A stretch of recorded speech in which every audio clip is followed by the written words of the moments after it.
Boa tarde, meu nome é Vivian Rocha, sou professora da rede estadual e hoje vim apresentar o meu trabalho com o tema Estratégias para a Inclusão e o Desenvolvimento da Criança com TEA na Educação Infantil.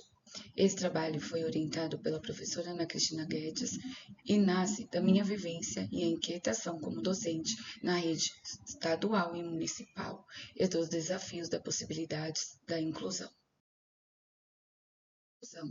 Hoje, uma das estratégias principais diante da minha pesquisa é o brincar. O brincar, como essência da natureza humana, é uma ferramenta fundamental de socialização e descoberta do mundo. Então, hoje, podemos ver que a infância é marcada pelo brincar, que é a principal forma de a criança aprender e a se desenvolver. Diferenciação necessária entre o objeto, que é o brinquedo, e a ação subjetiva, que é o ato da brincadeira. O lúdico como aliado no enfrentamento de desafios de comunicação e interação social do TEA. Na minha prática hoje, eu percebo que muitas vezes a criança com TEA não se desenvolve espontaneamente nas brincadeiras ou apresenta dificuldades na interação com os colegas. Por isso, o lúdico precisa ser intencional, planejado pelo professor, como forma de promover o desenvolvimento cognitivo, social e o emocional. Na educação infantil, o lúdico, então, não é visto e não deveria ser visto apenas como uma diversão. É uma linguagem em que a criança descobre o mundo. É vital que nós, como educadores, saibamos distinguir o brinquedo, que é o objeto físico, e a brincadeira, que é a ação, onde a criança vai se desenvolver por completo. Para o aluno com TEA, o lúdico, então, é como se fosse uma ponte para superar qualquer barreira de comunicação e de interação social. O objetivo geral dessa pesquisa é evidenciar a relevância das práticas lúdicas no desenvolvimento integral da criança com autismo. Os objetivos específicos é identificar a contribuição do lúdico na construção do vínculo e da confiança. Analisar como o plano de educação individual, o PEI, a mediação lúdica favorece o êxito escolar. Por isso, o lúdico precisa ter intencionalidade.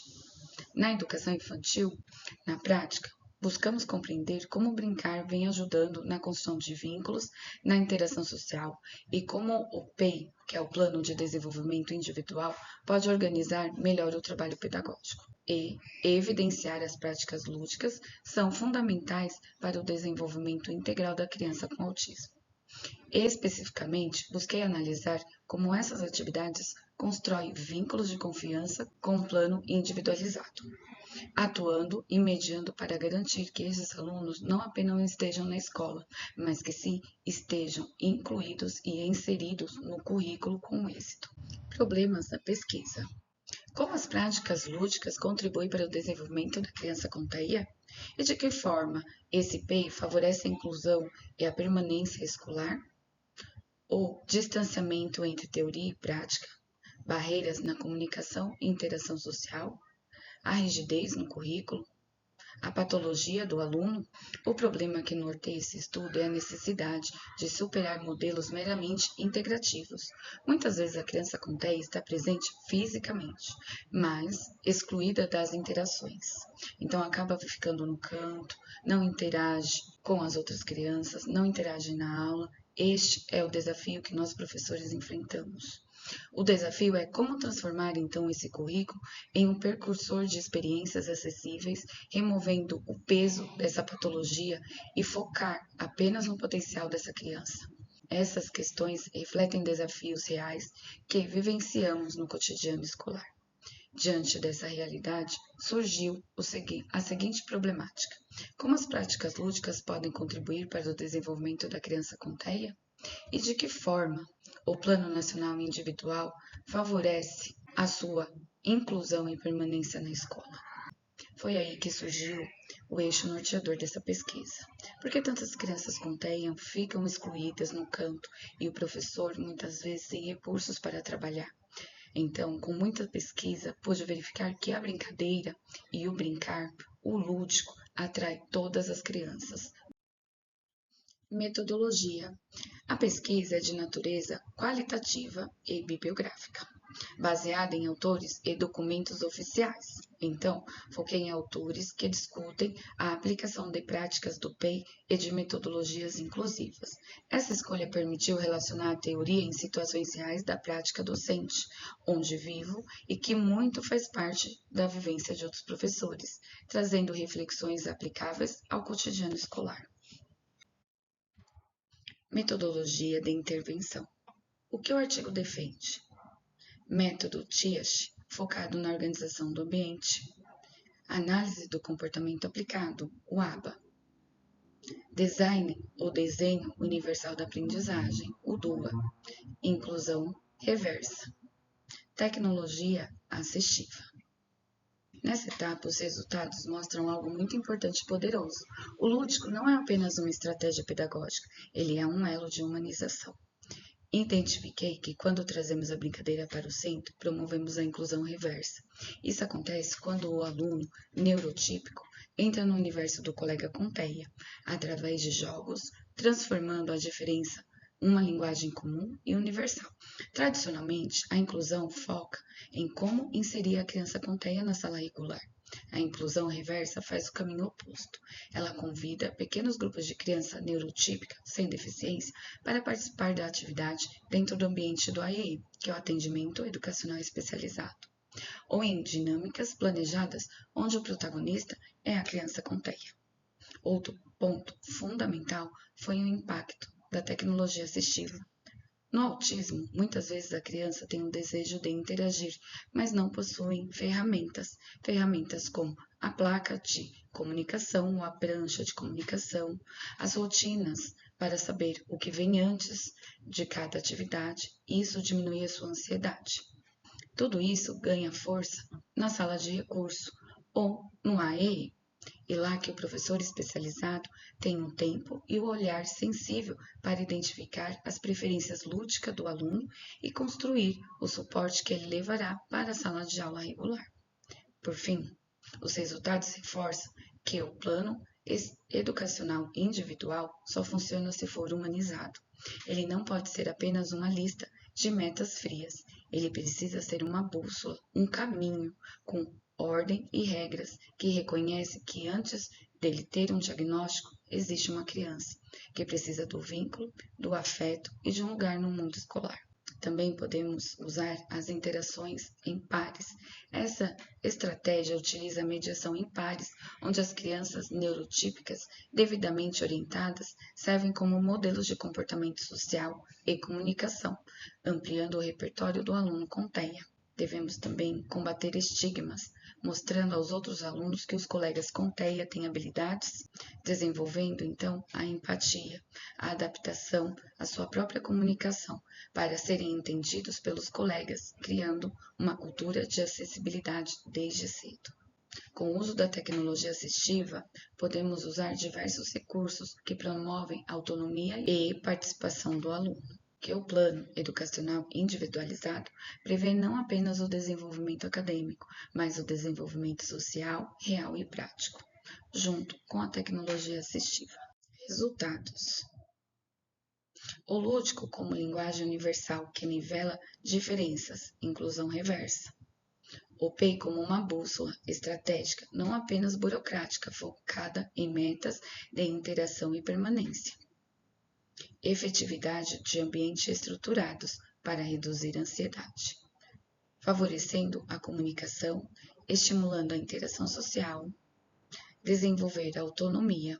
No contexto do TEA, o lúdico não é apenas uma atividade recreativa, mas uma estratégia pedagógica. Na prática, quando eu utilizo os jogos e as brincadeiras, sigo ampliando a comunicação, incentivando a interação dos alunos, fortalecendo vínculos entre as crianças. Os resultados mostram que o brincar nem sempre acontece de forma espontânea, sendo necessária a mediação do professor, sempre com intencionalidade. Também se destaca a importância do PEI como organizador de intervenções pedagógicas, além da parceria entre escola, família e equipe multiprofissional. Outro ponto muito importante é o uso das tecnologias assistivas, que amplia a comunicação e favorece a participação dos alunos nas atividades. Conclusões. A articulação entre ludicidade e planejamento técnico, PEI, garante a equidade educacional. O sucesso depende da flexibilidade pedagógica, formação docente continuada e colaboração da família e equipe multiprofissional. O PEI garante a inclusão real. Professor é mediador central. Educação deve ser humanizada. Conclui-se, então, que o lúdico é essencial para o desenvolvimento da criança com TEA, principalmente quando mediada de forma intencional. A articulação entre ludicidade e o planejamento técnico é a via para a equidade educacional. A eficácia do planejamento depende de uma postura docente flexível e colaborativa, estreita entre escola, família e equipe. As metodologias estruturadas, quando bem aplicadas, transformam o potencial da criança com TEA em conquistas reais. O PEI, então, se mostra fundamental para a organização de práticas mais inclusivas que garantam a permanência do aluno na escola. Considerações finais. Uma criança que não sabe brincar será um adulto que não saberá pensar. Reafirmar o direito básico da criança do TEA de florescer em seu potencial máximo em um ambiente democrático. Inclusão vai além da presença. Necessidade de formação docente, educação democrática e acessível. Então, a inclusão vai além da criança estar presente na sala de aula. Ela deve participar, aprender e se desenvolver. Ao estruturar, então, o brincar dentro de um plano técnico, humanizado e com intencionalidade, a escola desenvolve a criança o seu direito mais básico, o de ser criança. Que possamos, então, como educadores, ser inventores de disciplina, conectando a teoria à praxis, para que todos os nossos alunos possam florescer. Por isso é necessário investir na formação dos docentes, no planejamento e em práticas que respeite as singularidades de cada educando. Este estudo se apoia em autores importantes, como Vygotsky, que destaca o brincar como essencial para o desenvolvimento, Piaget, que aborda o jogo simbólico, e Mantoan, que reforça a necessidade da adaptação curricular para garantir a inclusão. Esses autores dialogam diretamente com o que vivenciamos nas escolas. Mantoan tem sido uma defensora dos direitos de todos os alunos e suas contribuições teóricas e práticas têm influenciado significativamente o progresso e a maneira como entendemos e implementamos a inclusão educacional. A escola inclusiva é aquela que se transforma para acolher a diversidade humana, reconhecendo as diferenças como parte constitutiva da nossa sociedade. Agradecimentos à Univesp pela oportunidade de aperfeiçoamento e excelência acadêmica, à orientadora e professora Ana Cristina Guedes pelo suporte e mediação constante, à rede de ensino, à Secretaria Estadual de São Paulo. Agradeço à família e a todos que contribuíram para a realização desse trabalho. Obrigada.